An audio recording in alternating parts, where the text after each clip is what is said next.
Hey everybody, it's Dr. Williamson. I've got my friend Chris here. He's a recent 100% permanent and total earner from Woobie here. I just wanted to introduce him to you and let him tell his story and about what we did as a team to get him over the top. So Chris, why don't you introduce yourself?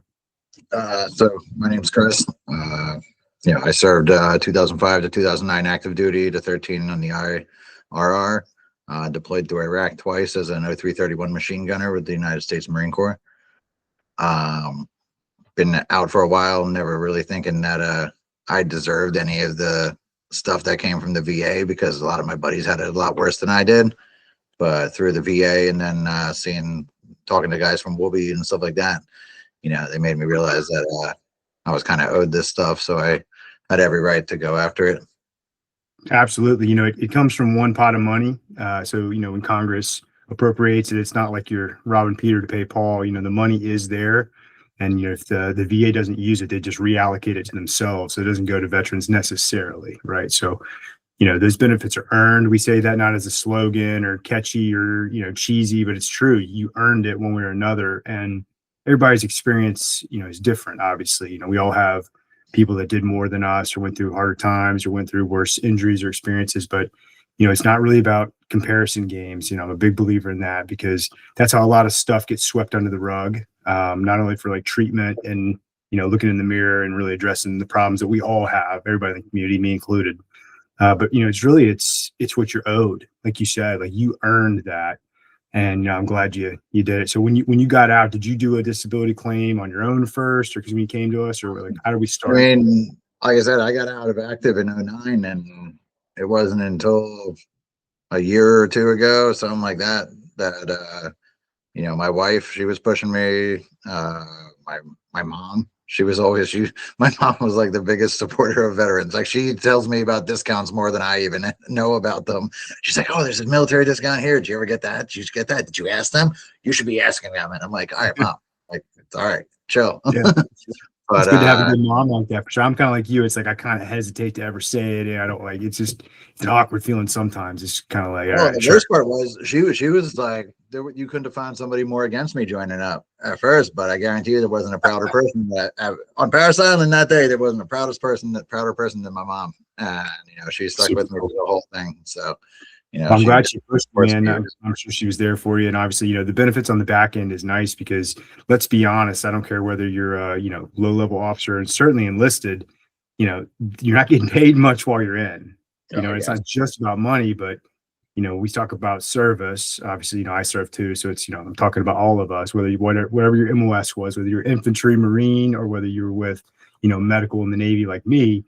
Bottom line is that you took time away from potential opportunities and family. And like for you, I mean, you went to Iraq twice. So absolutely, there were plenty of double docs there with us. We had definitely had double docs with us. Yeah, man. We like to cross our. I went green for a while as well. So you went green side. Yeah, I was green side. I was with the wing for a while at Cherry Point, and then I finally got over to Lejeune. Did you ever get your FMF badge? I did.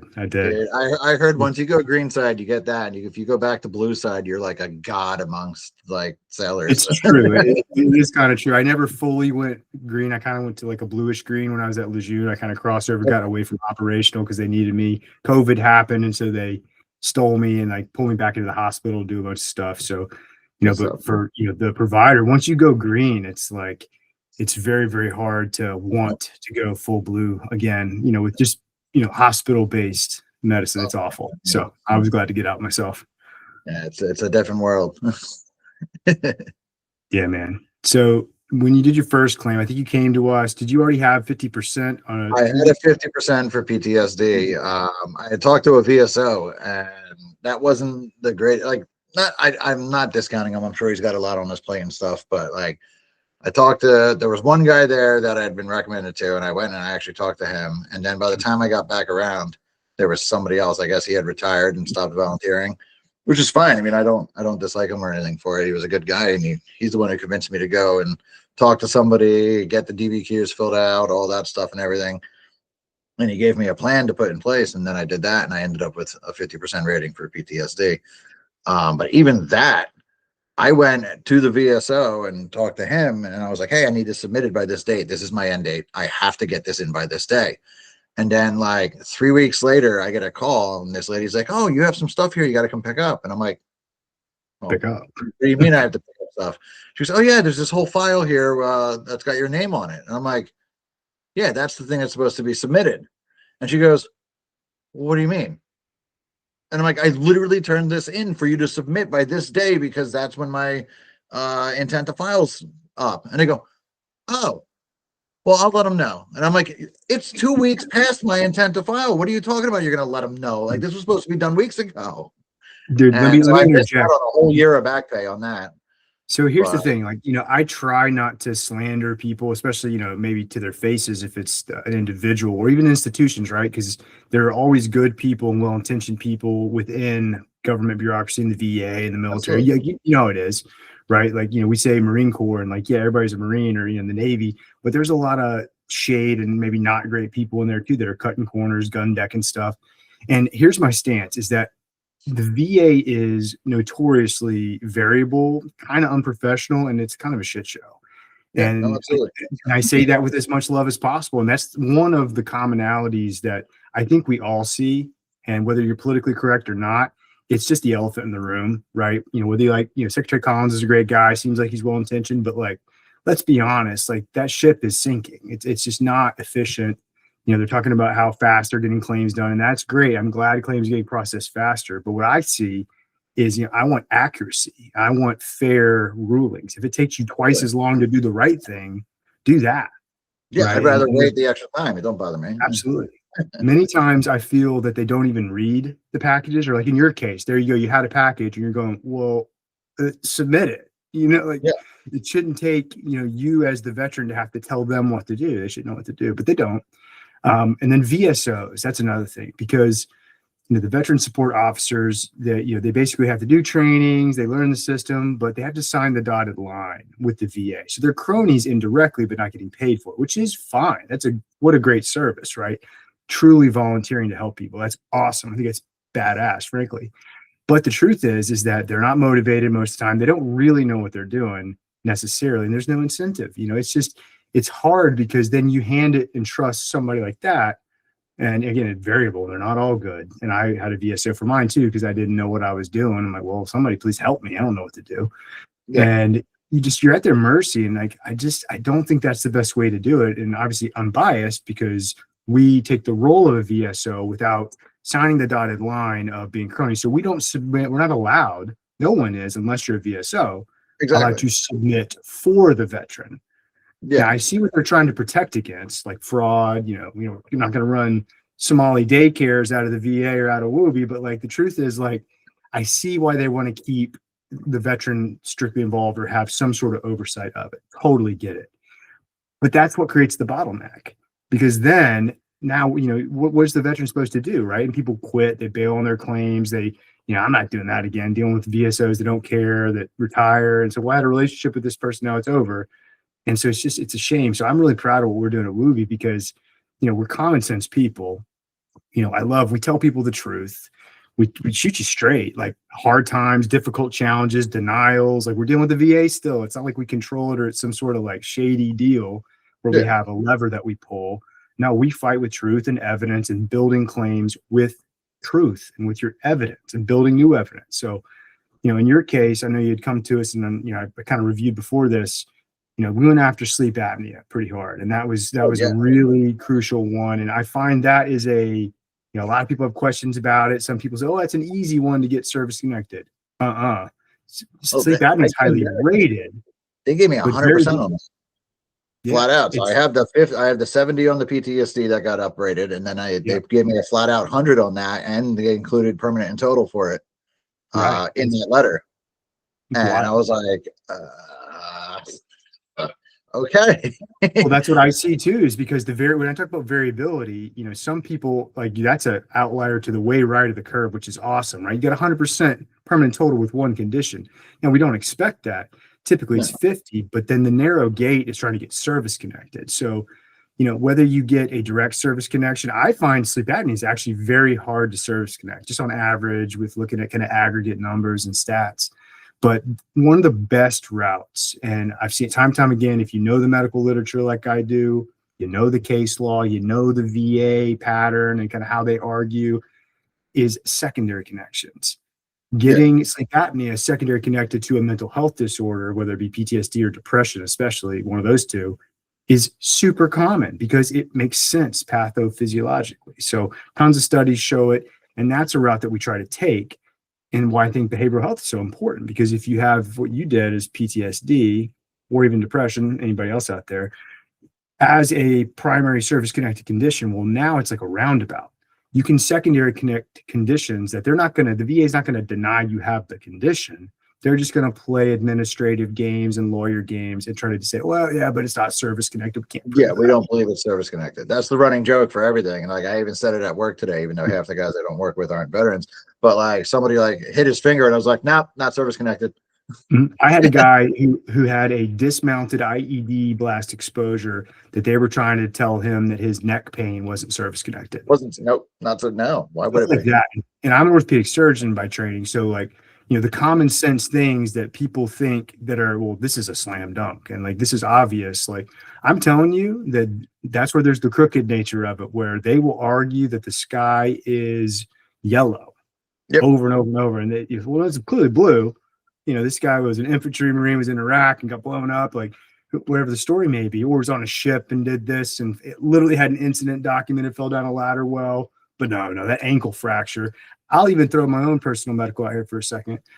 I had an ankle fracture in service, got treated, wore the cam boot in uniform, which was really embarrassing for a couple of weeks. This is really sad. X-rays, the whole thing, right? I was literally wearing my uniform when I broke it. Small fracture, but still. And they said, I had a little bit of ankle pain afterwards, so I claimed it. And they said it wasn't service connected. And I said, well, you could have said, yeah, it's rated 0% because it's not very bad, but your ankle issue is service connected. It's stuff like that that'll drive people mad and drive them away. And so it'll hit you at 0%. Yeah, it gets treated, but I don't know. And that's where I think there is a psychology to it without overthinking it, where if they can either just absolutely demoralize people with the classic denied the 30 things they claimed, getting nothing, right? Give you tinnitus just to give you access to care. And that's what they traditionally have done. They're not going to tell people that they did that, but that's what they did, right? They felt bad. They want you to have access to healthcare, basically to get in the door, but they're not going to take you seriously.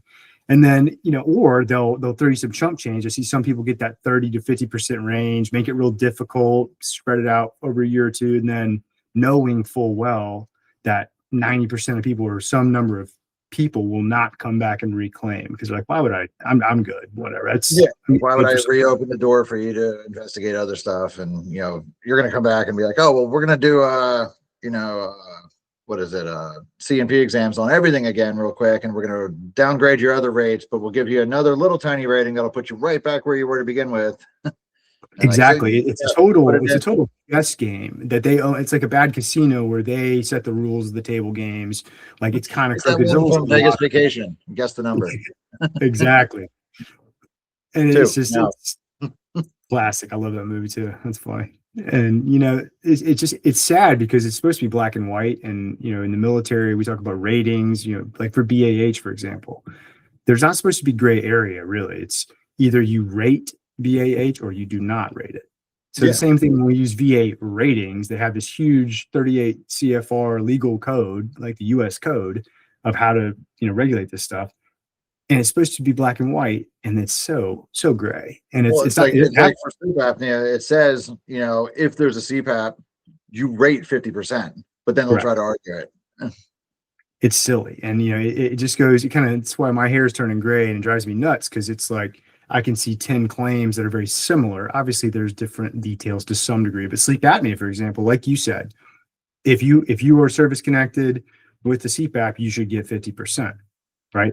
You shall get 50%. And I'll see some people get 10%. I'm like, well, where did you come up with that? This person has a CPAP. We documented it. Or they'll deny it, or the variability just drives me mad because people will always ask me, early on, like, well, doc, what do you expect? Like, A, how long? Who knows? You tell me with the VA. But B, like, what do you think we're going to get on these ratings? I'm like, man, I can tell you what they should do, but I'm telling you, like, it's a gamble every time. You don't know. And it's Yeah. really, it's a shame. So what I like what Woobie does in what I do is we're relentless. Our whole business model is about reality. We take your situation, your claims, and we say, this is solid AF. We have the goods. We will press these high yield issues until they are service connected. So a lot of people, might get, not a lot, some will get denied early on, and, all hope is lost. And like, damn it, like you said, I was going to get it. I was like, no, I didn't. Listen, we will get it. We just have to. Like, look at you. We had to play these games at the VA for a while. And lo and behold, look at your outcome. They gave up basically. And not only did they not give you 50, they gave you 100. And P&T and special monthly compensation. So I got all of it. But we submitted the Woobie package, and then we're literally in a Firestone waiting on a car to get done. And I get a call from some lady from the VA, and she's like, "Oh, I'm supposed to do your C&P like next Tuesday or something. But I just wanted to give you a call and see if we could do it right now real quick." I was like, "Well, yeah, I mean, I'm just sitting here waiting for a car. Let's do it." And she's like, "Oh yeah, I only have a couple questions." I was like, "Okay." She starts asking questions, how often are you tired? Are you this? Are you that? And then I guess she hadn't looked at the file that I submitted, and she just goes, "Whoa, you have like 80 pages of stuff here." And I'm like, "Well, yeah." She goes, "This is probably the most complete package I've ever seen submitted." And I'm like, thank you. Yeah, I was like, "Well, any kind of questions you have will probably be answered in that package." I was like, "But if you have any other ones for me, you can always call me whenever. I'm happy to go over it." And she's like, "This is really complete." And I'm like, "I know." I was just, "You did your research." I was like, yeah. But so yeah, she was like, I don't really have any more questions for you because everything's in here. And then like a couple weeks later, I got my kept checking the app, and the app showed up because the letter will show up on your app first, and then you'll get it in the mail later saying that you got it. But it showed up, and like I called my wife, and she's roaming around over there, and I'm sitting there and I'm like, I want to open it. Like, I'm scared what it's gonna be, because we had this like 4 or 5 year plan drawn out of, all right, let's put these two in, see what we get, and then I'll go back to my doc and I'll talk to them about the migraines, and we can go and talk about tinnitus, and we can talk about the heartburn and GERD and all that. And I'm sitting there, I'm like, all right, these are the ones doing the research. If I meet these expectations and the doctors finds this, I should expect this kind of a rating. And we were finding ways to chop away little by little. And then you guys were doing so much effort to help me with, you go talk to your doctor about this, keep these kind of logs. Here's a template to help you keep track of everything. Go to your doctor and talk to them about this. It was never, oh, well, make sure you tell the doctor you have this, even though it's not true. It was always document all this stuff and see what the doctor tells you. Correct. And I think that's a big point to me. The doctor's going to look at it and he's going to write down what he thinks, and then you're going to submit that, and that should get you where we want you to be. What you said right there is, I want to hit that, because there are companies out there that oversteer and manipulate and cheat. It gives everybody a bad name, and I really, I'm as mad at them and talk as much trash about them as I do the VA 100%. Because it's the claim sharks, but that's unethical, like, to the nth degree. And exactly, we never tell you what to say. We steer you, and hey man, you come in with us, we ask you questions, you tell me these are your symptoms or your conditions, and we develop a reasonable real life plan on how to execute the evidence development, and then the back end documentation, and then the package production to create the silver platter, which what that lady saw, that C&P examiner, was the Woobie silver platter. I say that in a lot of my emails when I write it, because I want that reaction. We want that reaction at Woobie. I want the reviewer to go, holy crap, this is so complete. Like, you said it. Like there you go. I can't even fight this. Like, even if I wanted to fight this, I couldn't. Exactly. When they do, when they give us the ratings decision letters on a denial, that obviously everything we submit, I expect to be approved, or I won't submit it. Like, I don't submit trash. Like, I'll tell you one-on-one, hey man, like, this isn't worth your time. And so why would I waste your time and make you do everything you want? This isn't a Burger King, right? Like, I'm grown up enough and smart enough to be able to look you in the eyes and say, hey man, like, let's real talk about this. What's our goal? And is this going to get us there? If no, then let's not even do it at this point, right? I'll do anything people want, but like, realistically, why would we? So by giving that silver platter and doing the right thing and having the evidence and being organized, it just works in aggregate. And then if they deny it with the ratings decisions, I use their letters against them because, you know, whatever paralegal or administrative desk jockey that does those, you know, I'm not a lawyer, but I might as well be, I guess, you know, but I read that and say, this is templated. You didn't even read it. Yeah, And so you then didn't read it, you just slap something on there. yeah, I'll use my resources in my brain and medical and combine them, and I'll do a rebuttal letter and just, you know, hog tie you. And in the end, that works too. And it's unfortunate because that takes longer. But if we have to go there, that's part of our agreement with Woobie is that we will do whatever it takes until you're satisfied, which for 99% of people is getting 100% P&T. It's not a race. I don't know if I'm satisfied with 100% P&T. Yeah, man.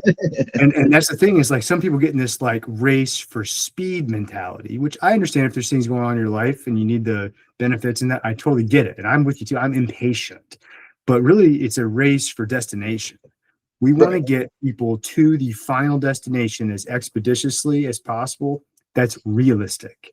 And that's where we also differ from other companies and VSOs is that, you know, we're not just going to talk about butterflies and rainbows. We're going to say these are the hurdles that we need to get to reasonably expect the potential to get here. So we got to do our part. You got to do your part. It's a partnership because that's the other thing is it's not a, you know, you sign up with Woobie or you sign up with a company and then it's hands off and like we create some magic potion behind a curtain and throw it to the VA and it works.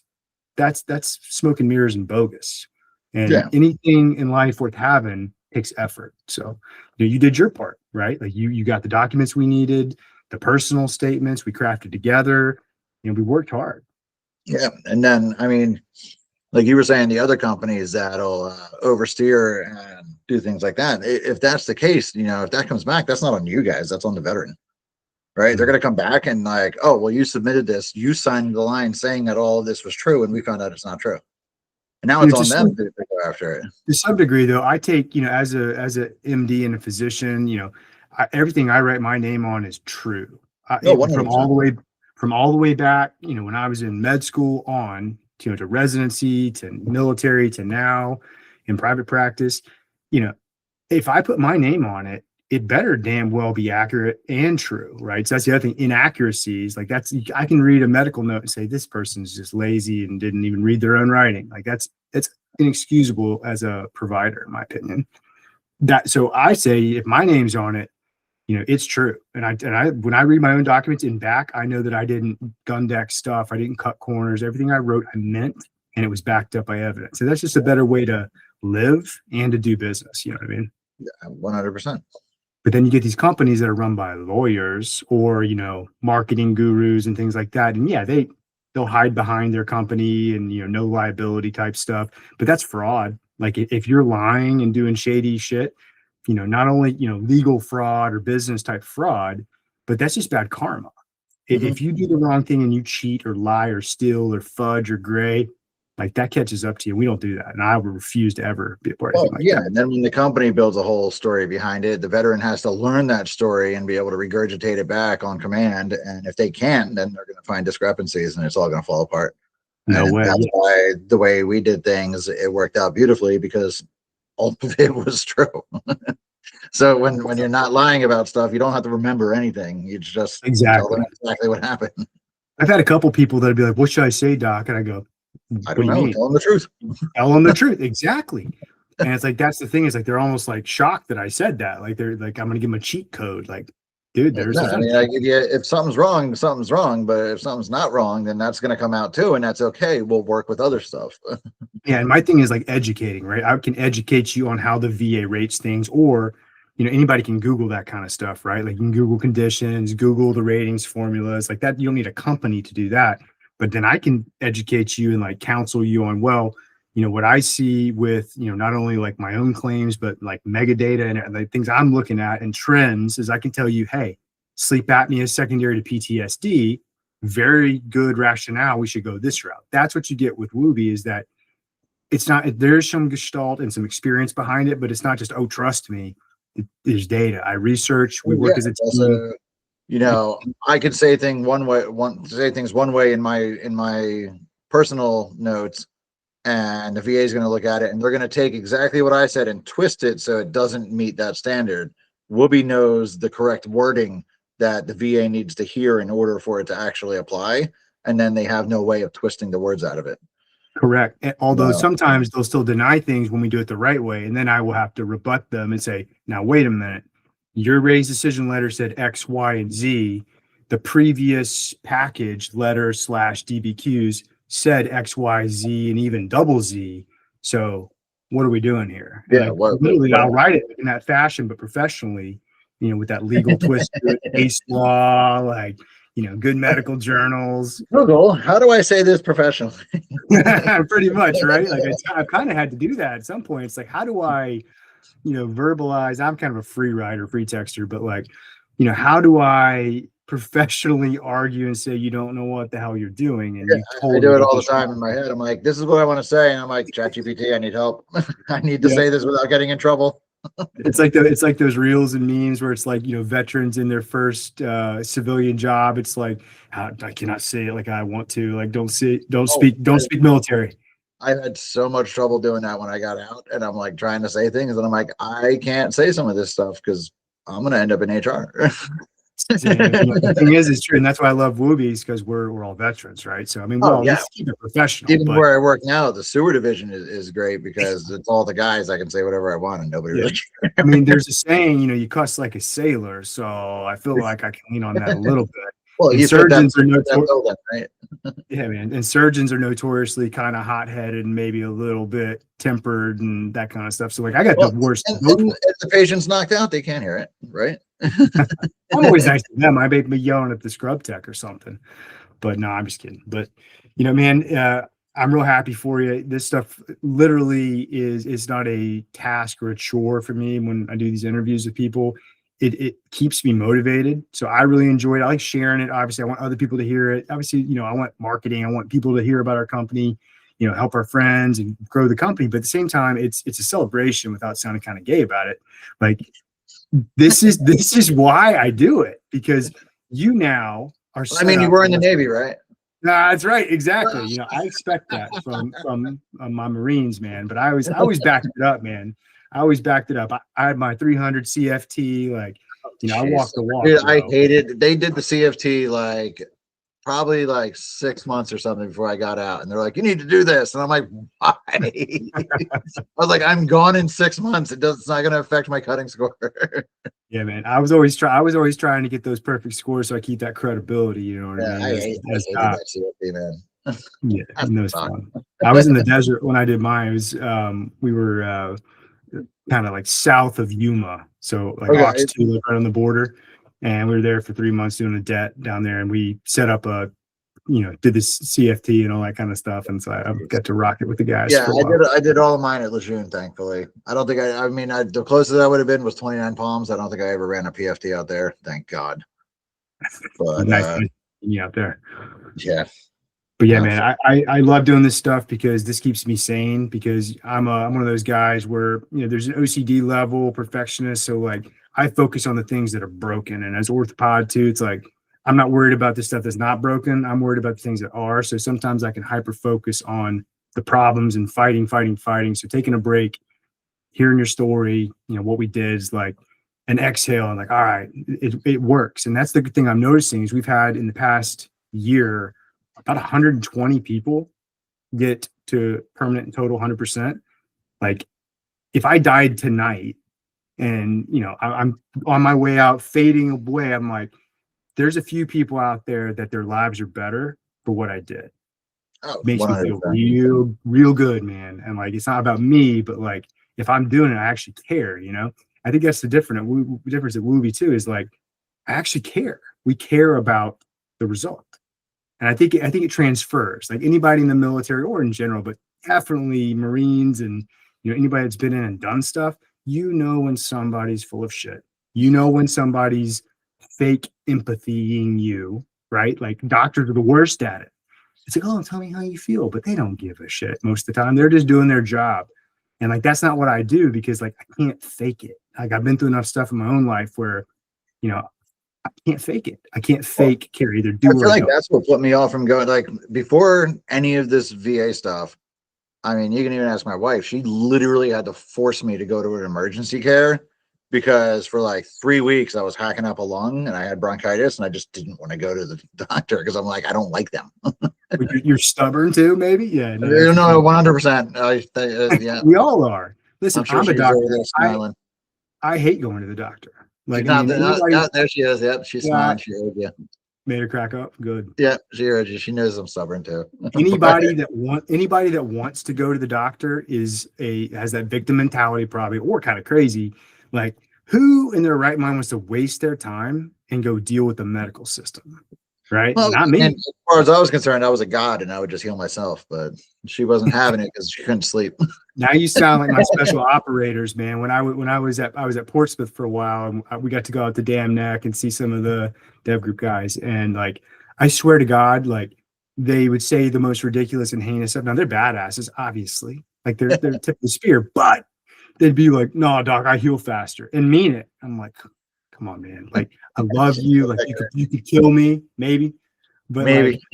but like listen, like you don't, like you're a human and like we're mortal, and like when you break your femur, you heal just as fast as everybody else and probably slower because your dumb ass won't comply with the restrictions. Yeah, everything else that happened, I bet you. Yep, she'll tell you about that too. Oh, And that's well, the funny thing, like going into civilian versus military is like, especially with like the tip of the spear type guys, you're like hard charging Marines too, but you know, in civilian world, you have to like spur people on to move and like get better and get back to life. It's like, come on, like PT. And in that world, in the other world, it's like slow down, like hold the reins on people. Right. So it's like it's a completely different mindset. And even with the claims, like, you know, you can't have it both ways. But like I love working with my community and vets and everybody because we all want it. Right. Everybody's kind of got a little fire under their ass and is like moto, most people. And it's like, let's go, set the goal, create the plan, execute the plan, be ready for everything and the fuckery in between, and let's go. And like, you don't get that anywhere else. That's why I'm still doing this, because I freaking enjoy it. oh yeah. So I'll quit wasting your time, man. I appreciate everything. Okay. So if you had like a closing statement you wouldn't tell anybody that was maybe came across an ad or saw our name, like Woobie, that sounds kind of funny. Like, what would you tell them about our company and what they should do? I feel like anybody who came across, because when I started the process with you guys, you were still M2M, and then you changed to Woobie, and I'm like, oh, that's so much better. I agree. I love it. Well, every vet I talk to, they all know what the Woobie is, and they all love their Woobies. I still have mine; it's packed away. Thought it was actually it's laying right over there. Let's get our Woobies.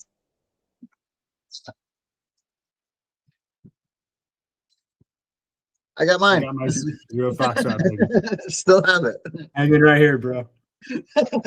Now That's she's funny. really That's looking at funny. We have it with in arm's length, literally. Yep. We didn't me. plan. Keep that. the Woobie with you. That's But, true. I mean- Woobie. It's got you covered. Yeah, it does. But Shameless marketing ploys. I love it. but it's I true mean, though. Like, so what would you the tell people? process- Like, oh, they're goofy, they're full of shit. Like, what would you tell? no, I mean they're on point. You know, like if I had to sum it up, they're on point. You know, everything I needed, no bullshit. I don't know if I could say that online, but yeah, I mean, yeah, they didn't fuck around. They got everything done. They knew their stuff. You know, so when I went in, obviously I was hesitant at first. You know, had to talk it over with the wife and everything, and we pulled the trigger on it, and you know, we got exactly what we wanted out of it. And more. I mean, we were no and a lot faster than we thought too. You know, like I said, we had a 3 to 5 year plan to try and figure all this out, and with the help of you guys, we nailed it in what, less than a year. Music to my ears. And because when Yeah. people first come on, sometimes it's like, it's going to take a year. Maybe it'll take 3 months. Maybe it'll take 1 month. Maybe it'll take 2 years.